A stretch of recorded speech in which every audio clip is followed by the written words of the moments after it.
Good morning, everybody. Today is March 9th, 2021. No, March 9th, 2022. My name is Karen Bodenschutz. I serve as Associate Pastor here at First Lutheran Church, and this is my morning musing. That's right, we are upping our morning musings, although you'll be like, wait, Pastor Karen doesn't do Wednesday morning musings, but we've switched up the schedule a little bit to honor our days off and to honor the schedule that we now keep, Pastor Stanton and I. So you'll see me on Mondays and Wednesdays, and he will do morning musings on Tuesdays and Thursdays. So I've been thinking a little bit about that line in our confession, which comes up in a lot of the different ways that we confess, but it's that forgive me for the things I have done and the things I have left undone. And every time we get to that, it's often the things that I have left undone that roll through my head. It's not necessarily the things that I've done.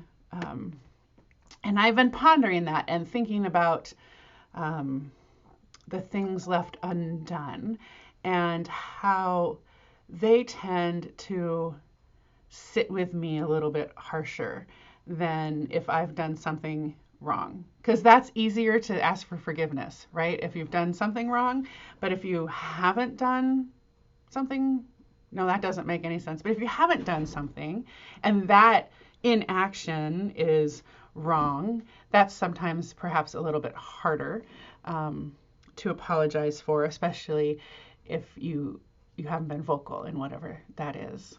But that got me thinking about a system that I've been using for 3 years now. This is my 3rd year.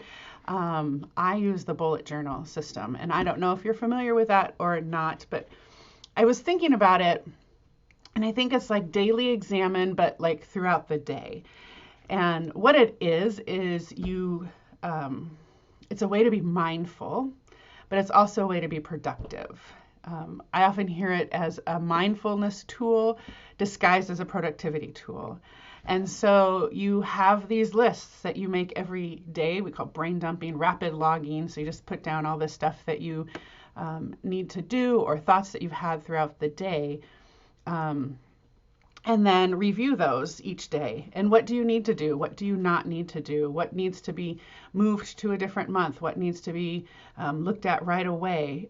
But what I've found is that as I do this and live into a more robust bullet journal life, I suppose one can say, I am able to I'm able to be more aware of the things that I often leave undone, those things that we don't really like to do, and ask myself really hard questions, or maybe they're not so hard, about why are you avoiding those things? I'm also able to look at the things that I don't get done and say, are these things that I actually need to do? Which is also really helpful, because if I'm putting stuff onto my plate that I don't really need to do, that I can either just doesn't need to be done or could be given to someone else to do, that I can delegate to somebody, then that opens up more room for me to do other things. So that when I get to that point in the confession, I can be like, okay, there's not so much stuff undone. So I'm not getting to that part of the confession every week or every time we say it. It still runs in my head, even if we don't say those words, and be like, oh, I didn't do a good job of that again.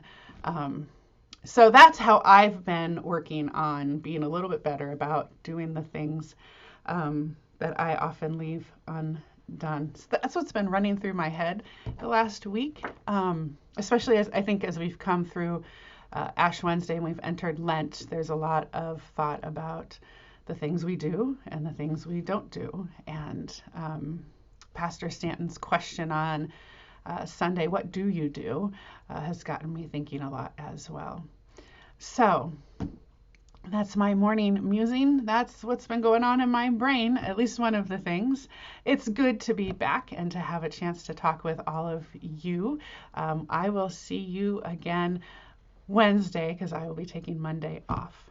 But have a good week, everybody. Enjoy these last few days of the week. I hear the weekend is going to be really nice weather-wise. So I hope that you enjoy that, and I hope to see you in church on Sunday. Be well, be kind. Christ is with you.